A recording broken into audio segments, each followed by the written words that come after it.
नमस्कार. जीवन साधना या आपल्या यूट्यूब चॅनलमध्ये मी तुम्हा सर्वांचे स्वागत करतो. आता लक्ष्मी बंधन म्हणजे नेमकं काय? तर लक्ष्मी बंधन हा फार मोठा विषय आहे. मी ह्या अगोदरच्या अनेक व्हिडिओमध्ये लक्ष्मी बंधन कसं केलं जातं किंवा आपल्या स्वतःच्या शरीराचं बंधन कसं केलं जातं या संदर्भात तुम्हाला मार्गदर्शन केलेलं आहे. इथं एक गोष्ट लक्षात ठेवून चला की ज्या वेळेला तुम्हाला लक्ष्मी बंधन केलेलं आहे असं जेव्हा कोणी सांगतं किंवा तुमच्या मनात एक शंका उपस्थित होते की बाबा मला लक्ष्मी बंधन केलं असेल, तर तुम्ही तुमच्या कुळदेवतेचं काहीच करत नाही असं देखील होऊ शकतं.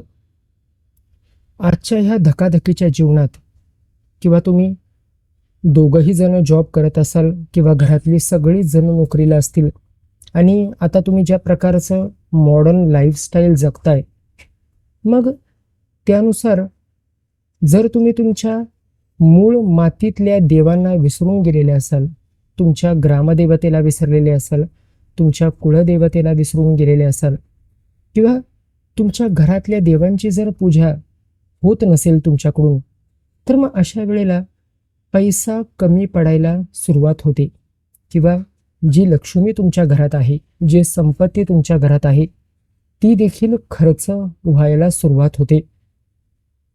आणि बऱ्याच केसेसमध्ये खरं कारण हेच असतं की आपण आपल्या कुळस्वामींना विसरून जातो, आपण आपल्या ग्रामदेवतेला विसरून जातो आणि मग त्याच्यामुळं आपल्या घरात पैसा टिकत नाही आणि मग आपल्या मनात संशय येतो की कोणीतरी माझ्यावर केलं असेल, कोणीतरी मला करणी केली असेल.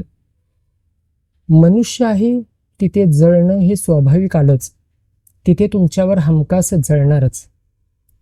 ज्या व्यक्तीला एखाद्याची प्रगती बघवत नाही, तो मग त्याला मागं खेचण्यासाठी एकतर शिवीगाळ तरी करतो किंवा त्या नोकरीच्या ठिकाणी त्रास द्यायला तरी सुरुवात करतो किंवा एखादा मांत्रिक त्याला मिळाला तर त्याद्वारे तो प्रयोग करतो. पण पूर्ण असं लक्ष्मी बंधन फार क्वचितच केलं जातं. लक्ष्मी बंधन हे अचानक होत नाही. आपल्या कुळाचा आकार जर व्यवस्थित नसेल, आपल्या घरात जर पाळणूक नसेल, तर अशा वेळेला सुद्धा आपलं कुटुंब चालवण्यासाठी जी महत्त्वाची वस्तू आहे ती म्हणजे पैसा, ही अपुरी पडायला सुरुवात होते. आणि मग त्याची कारणं हीच असतात की आपण आपल्या घरात देवकार्य करत नाही. आणि जर तुम्ही हे करत नसाल तर माझं एक तुम्हाला सांगणं आहे की तुम्ही कधी कोणाला काही नवस केला आहे का किंवा कधी काही तुम्ही बोललेले आहात का, हे थोडंसं विचार करून आठवा आणि मग तरच तुम्ही त्या मार्गाने जाऊ शकता.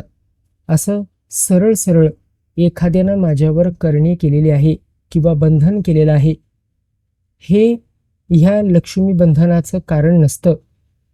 ज्या वेळेला एखाद्यावर मारण प्रयोग होतो किंवा ज्या वेळेला एखाद्यावर मूठ मारली जाते, मग अशा वेळेला त्या व्यक्तीचा पूर्णपणे आजारी पडून किंवा अंथरुणाला लागून नाश व्हावा यासाठी ते केलं जातं. पण फार कमी केसेसमध्ये क्वचितच लक्ष्मी बंधन करतात. ते लक्ष्मी बंधन करण्याची सुद्धा प्रक्रिया फार मोठी असते. एक गोष्ट इथे लक्षात घ्या, जे तुमच्या नशिबात आहे ते तुम्हाला मिळणार.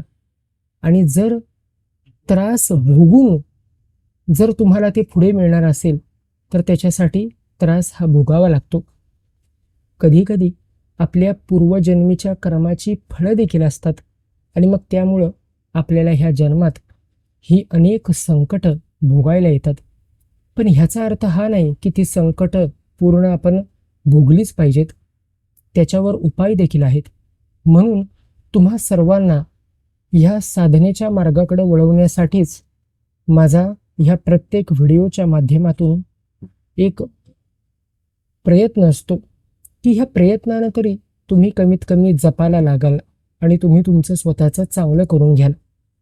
बघा, जप हा असा एक उपाय आहे ज्याद्वारे कुठलाही खर्च न करता तुम्ही ह्या दैवी शक्तींना तुमच्या शरीरामध्ये आवाहन करून जागृत करू शकता. आणि एकदा का ती शक्ती तुमच्या शरीरामध्ये वास्तव्याला आली की मग तुमची भरभराट व्हायला सुरुवात होते. पण त्यासाठी काही नियम असतात, ते पाळावे लागतात. आणि मग हे नियम पाळले तर कोणी कितीही लक्ष्मीबंधन करू दे, त्याचं काहीही चालत नाही. तो स्वतः करून करून थकेल, पण त्याच्या बंधनाचा किंवा त्याच्या मंत्राचा तुमच्यावर परिणाम होणार नाही. म्हणून शक्य असेल तितकं तुम्ही सर्वांनी आजपासूनच ह्या साधनेच्या मार्गाला लागा, ह्या जपाच्या मार्गाला लागा. लक्ष्मीबंधन म्हणजे जर तुम्ही तुमच्या घरातल्या देवतांचं, जर तुमच्या आकाराचं किंवा तुमच्या कुळदेवतांचं काही मान देत नसाल, तर अशा वेळेला तुमच्या घरात भांडणं, आजारपण आणि पैशाचा प्रॉब्लेम सुरू होतो. आणि मग त्यामधूनच आपल्याला असं वाटतं की माझ्यावर ह्या व्यक्तीनं करणी केलेली आहे किंवा ह्यानं माझ्यावर लक्ष्मीबंधन केलेलं आहे. आणि मग आपण सुद्धा विनाकारण एखाद्याला शत्रू समजू लागतो. शत्रू आहेत, मी मान्य करतो, पण त्या शत्रूंना सुद्धा थांबवण्यासाठी आजवर अनेक उपाय मी तुम्हाला सांगितले. आता हे आज ह्या व्हिडिओमध्ये सांगितलेलं कारण तुम्हाला कितपत पटतंय त्याचा तुम्ही विचार करा. जर हा व्हिडिओ तुम्हाला महत्त्वाचा वाटला असेल तर ह्या व्हिडिओला जास्तीत जास्त साधकांपर्यंत शेअर करा. आणि असेच महत्त्वाचे मार्गदर्शन जर तुम्हाला हवे असेल तर आपल्या चॅनलला आजच सबस्क्राईब करा. आणि सबस्क्राईबच्या बाजूला जे जॉईन बटन आहे त्या बटनाला क्लिक करून तुम्ही आपल्या चॅनलचे मेंबरसुद्धा होऊ शकता. आता हा लक्ष्मीबंधन कशा प्रकारे सोडवायचा आहे, आता हा लक्ष्मी बंधनाचा गुंता कशा पद्धतीनं तुम्हाला सोडवायचा आहे ते मी सर्वस्वी तुमच्यावर सोपवतो. यापूर्वीच्या अनेक व्हिडिओमध्ये मी तुम्हाला मंत्र दिलेले आहेत. त्या मंत्रांचा वापर करून देखील तुम्ही स्वतःभोवती एक सुरक्षा कवच बनवू शकता. तर आज ह्या व्हिडिओद्वारे मला इतकंच सांगायचं होतं की तुम्ही जे काही सेवा कराल, तुम्ही जी काही देवाची सेवा कराल ती सर्वात अगोदर तुमच्या कुळदेवतेची सेवा करा. तरच तुम्हाला ह्या लक्ष्मी बंधनातनं आणि ह्या आर्थिक अडचणीतनं मोकळा मार्ग मिळेल. 1 महिना करून तर बघा आणि मग त्याचा परिणाम काय जाणवतोय हे मला तुम्ही कमेंटच्या माध्यमातून सांगा. अशाच महत्त्वाच्या व्हिडिओंकरता आपल्या चॅनलला सबस्क्राईब करा. इथे श्री गुरु दत्तात्रेय प्रणमस्तु. श्री गुरुदेव दत्त, श्री गुरुदेव दत्त, श्री गुरुदेव दत्त.